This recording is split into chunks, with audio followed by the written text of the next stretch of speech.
Erupsi Gunung Merapi menelan total korban jiwa 23 orang pendaki. 4 diantara korban adalah warga Pekanbaru Riau.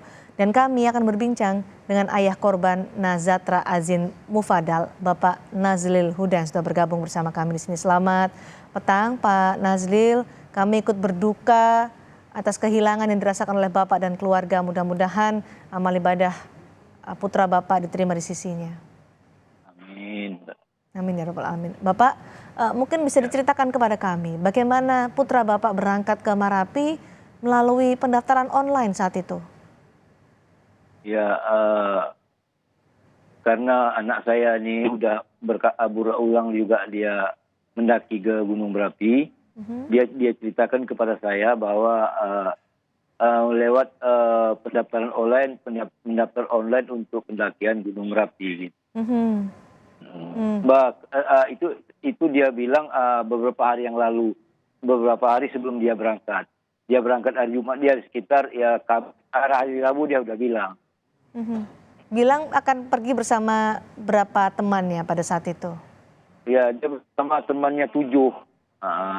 Dengan dia ada seniornya, karena dia adalah seniornya, dia udah agak beberapa kali mendaki. Maka yang teman-teman adik-adik tingkatnya ini belum pernah mendaki, dia meminta untuk memandunya begitu. Oke, maaf kok saya harus tanyakan ini. Apa kabar dari teman-teman yang bergabung ini dari letusan Gunung Merapi ini, Pak Nazlil? Ini dia berangkat 7 orang. Okay. Yang 3 udah selamat dan dirawat di rumah sakit Bukit Tinggi. Yang 4 itu dinyatakan tidak selamat atau meninggal dunia, termasuk salah satunya anak saya.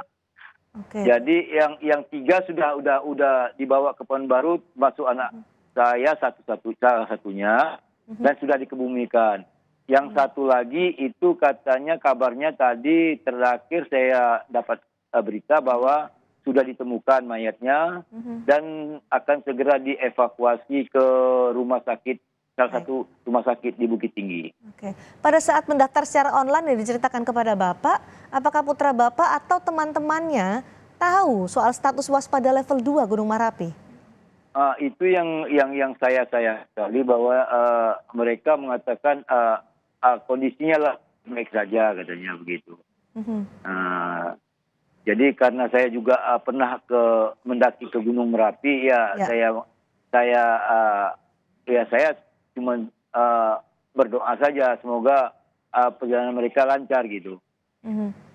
Tapi tidak ada informasi yang didapatkan dari putra Bapak dan teman-temannya soal status waspada level 2 ini? Tidak ada kabar pasti dari anak saya atau dari teman-temannya. Saya juga tidak mengikuti perkembangan keadaan di sekitar Gunung Merapi gitu. Bapak sendiri pernah ya mendaki Gunung Merapi?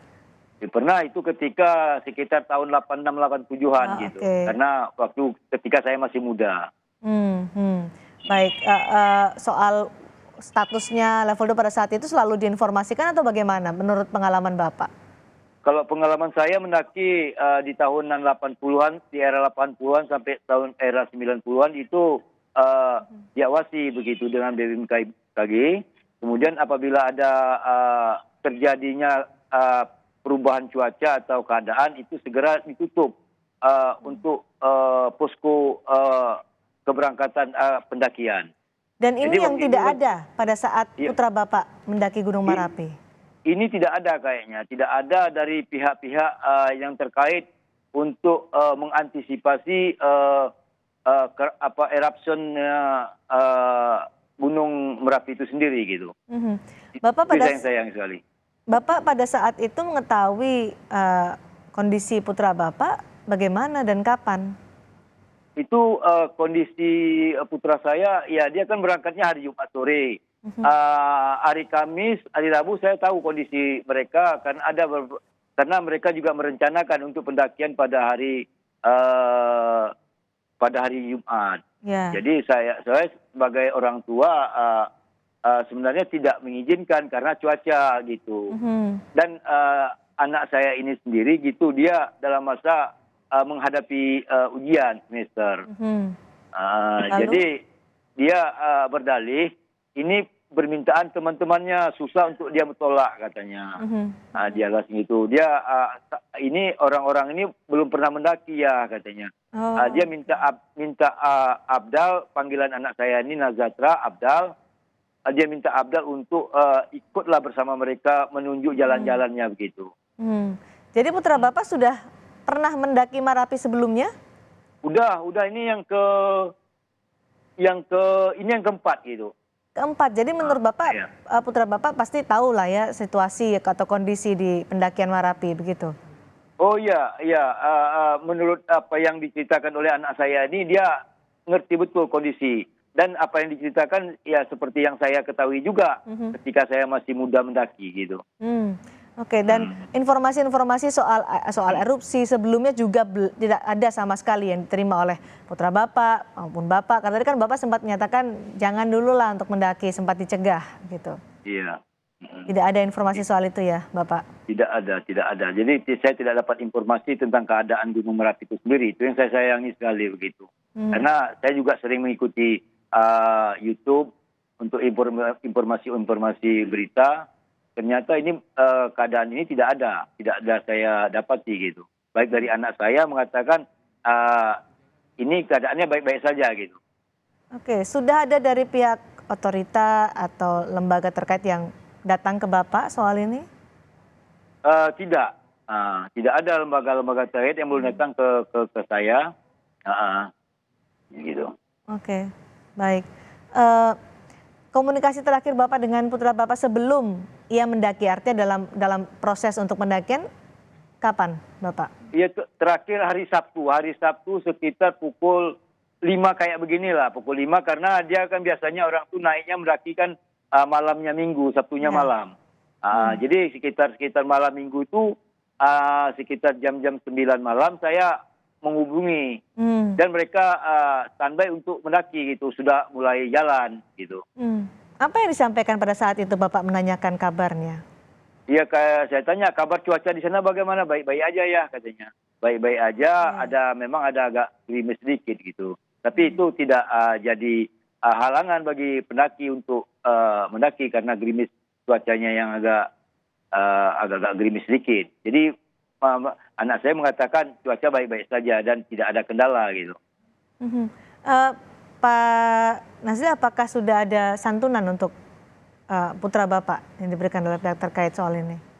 Belum, Bu. Belum ada santunan dan itu saya sayang sekali, Bu. Kalau saya boleh cerita sini, boleh saya mengutarakan sedikit keluhan kami, Bu. Silakan. Ketika saya menjemput anak saya, Bu, itu sedetil apapun saya dipungut biaya, Bu.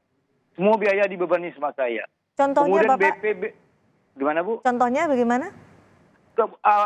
Surat-surat keterangan, surat-surat dari Rumah Sakit Ahmad Mukhtar ya, itu sama-sama semua saya bayar, Bu. Kemudian BPBD Riau itu berjanji menanggulangi tentang ambulan yang saya pakai. Ternyata sampai di Pekanbaru itu ditagih ke saya. Itu yang saya sayangi, Bu. Dari BPBD Pekanbaru, Riau, kemudian pihak padahal ketika saya memandikan mayat anak saya itu Gubernur Gubernur Sumatera Barat itu melihat saya memandikan anak saya, Bu.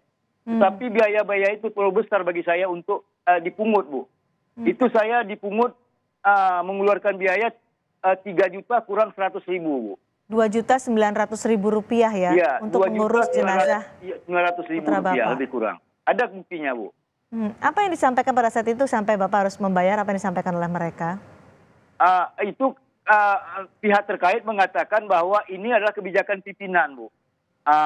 Pernah juga ibu BPBD dari Pekanbaru menanyakan biayanya kok sebesar ini kebijakan dari kepala pimpinan Rumah Sakit Ahmad Mukhtar. Gitu. Itu yang saya dengar, Bu. Oke, dan ini sangat Anda sayangkan ya, Pak Nazil. Sangat sayang sekali, Bu. Begitu juga soal tidak adanya informasi status waspada level 2, pendaftaran online masih dibuka, itu yang Anda keberatan sekali. Ya, keberatan sekali, Bu. Ketika anak saya mendaftar online itu tidak ada disampaikan bahwa kondisinya memburuk gitu. Sama sekali ya. Akan jadi keburukan begitu, kayak kondisi sekarang terjadi. Oke, terakhir kali putra Bapak mendaki Marapi kapan, Pak? Itu sekitar nggak salah saya sekitar 6 bulan yang lalu, Bu. Ini berarti bulan Juli Desember ya? itu sekitar bulan bulannya bulan Mei Juli lah gitu, Bu. Sekitar Mei Juli, Bu. Iya Oke. ya. Nah, Dan pada saat itu di bulan Juli 2023 juga dibuka tanpa ada juga soal statusnya ya?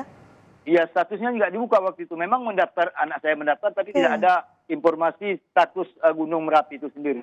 6 bulan yang lalu tidak ada, kemarin juga tidak ada begitu ya, Pak Iya, Nazril. Oke, iya. baik. Apa yang kemudian Bapak akan lakukan untuk pihak terkait soal ini, Bapak? Ya lah, Bu, saya sebagai orang tua, yang penting bagi saya, Bu, anak saya bisa, alhamdulillah Allah gampangkan urusan saya.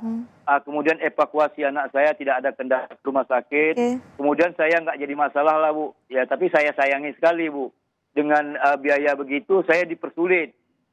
Jadi terpaksa saya membayar untuk bagaimana anak saya bisa pulang. Gitu.